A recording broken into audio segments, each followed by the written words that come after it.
The stars look different from here. Ambassador Richard Hayes pressed his face against the small window of his quarters aboard the UES Harmony and watched the alien constellations drift past. After 3 months of travel through hyperspace, they had finally reached the edge of Council territory. Tomorrow he would make history as the first human to speak before the Galactic Council. Nervous, Captain Lisa Grant asked from the doorway. She had been checking on him every few hours since they dropped out of hyperspace. Terrified, Hayes admitted with a weak smile, 27 years as a diplomat, and I've never felt pressure like this. Everything depends on the next few days. Grant stepped into the room and looked out the window with him. In the distance, they could see the massive structure of Nexus Prime growing larger. The space station was the size of a small moon with gleaming towers and docking bays that stretched for miles. Ships from dozens of different worlds moved in and out like busy insects. Earth is counting on you, Grant said softly, but remember, you're not alone out there. We'll be watching every moment.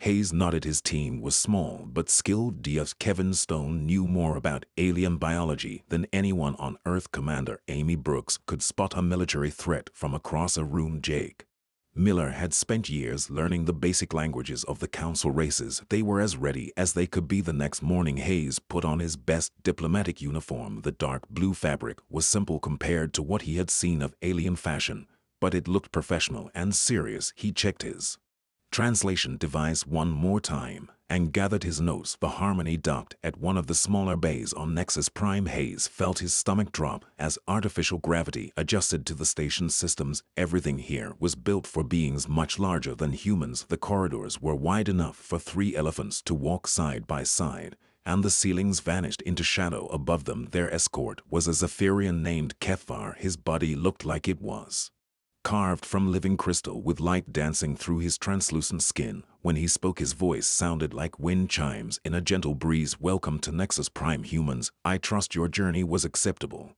Very smooth, thank you, Hayes replied through his translator. The device took his words and converted them into the musical tones of the Zehirian language. They walked through corridors filled with the strangest beings Hayes had ever seen. A group of nebulans floated past like living clouds, their gaseous bodies shifting colors as they communicated. An insect-like creature from the Hive Collective clicked its way along the walls with 6 legs, its compound eyes tracking their movement. First time seeing other Council races, Cathar asked, noticing Hayes' fascination. First time seeing any non-human intelligence, Hayes admitted. We've dreamed about this moment for centuries. The Council chamber was enormous. 12 different sections surrounded a central platform, each designed for a different species. Some areas were filled with water for aquatic races, others had different atmospheric mixtures or gravity fields. The engineering required to make it all work together was impressive. High Counselor Vexith sat in the largest crystal formation at the head of the chamber. His body was more complex than Kethvar's, with geometric patterns flowing through his crystalline form. When he spoke, the entire chamber seemed to resonate with his voice. Human delegation approached the speaking platform. Hayes walked to the center of the chamber with his team following behind. He could feel thousands of alien eyes watching his every move. Some looked curious, others seemed hostile. A few appeared completely uninterested. I am Ambassador Richard Hayes, representing the United Earth government, he began, his voice carrying clearly through the chamber's sound system. We come in peace, seeking friendship and cooperation with the galactic community. A ripple of what might have been amusement passed through some sections of the chamber. Hayes continued, explaining Earth's recent development of faster than light travel and their desire to join the galactic community as peaceful partners. We know our species has a violent history, Hayes said, addressing the obvious concern, but we have learned from our mistakes. We offer our knowledge, our resources, and our friendship to all who would accept it.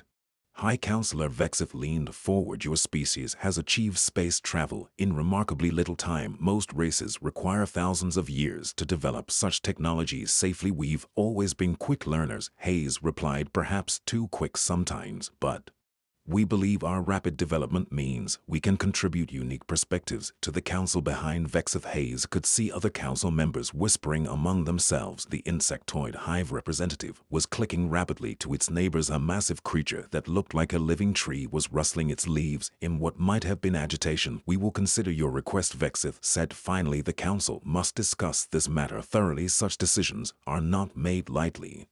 Of course, Hayes replied, we understand the importance of careful consideration. We're prepared to answer any questions you might have. The session continued for several hours. Hayes fielded questions about Earth's military capabilities, population growth, resource consumption, and political structure. Some questions seemed genuinely curious about human culture. Others felt more like interrogation. Dr. Stone provided scientific data about human biology and psychology.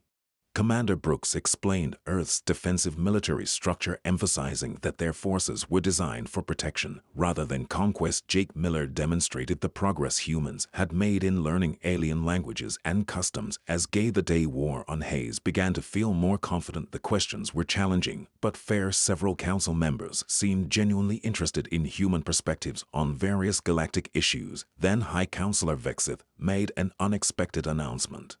Ambassador Hayes, the Inner Council would like to invite you to a private ceremony tomorrow evening. It is a traditional honor we extend to potentially valuable new partners. Hayes felt his heart race. A private ceremony with the Inner Council was more than he had dared hope for. It suggested they were seriously considering Earth's membership application. I would be deeply honored to attend, Hayes replied, trying to keep his excitement from showing too clearly. Excellent. The ceremony will be held in the Crystal Sanctum at the traditional time. Your companions may observe from the diplomatic gallery. As they left the council chamber, Dr. Stone whispered to Hayes, did you notice how some of them reacted when you mentioned our rapid technological development?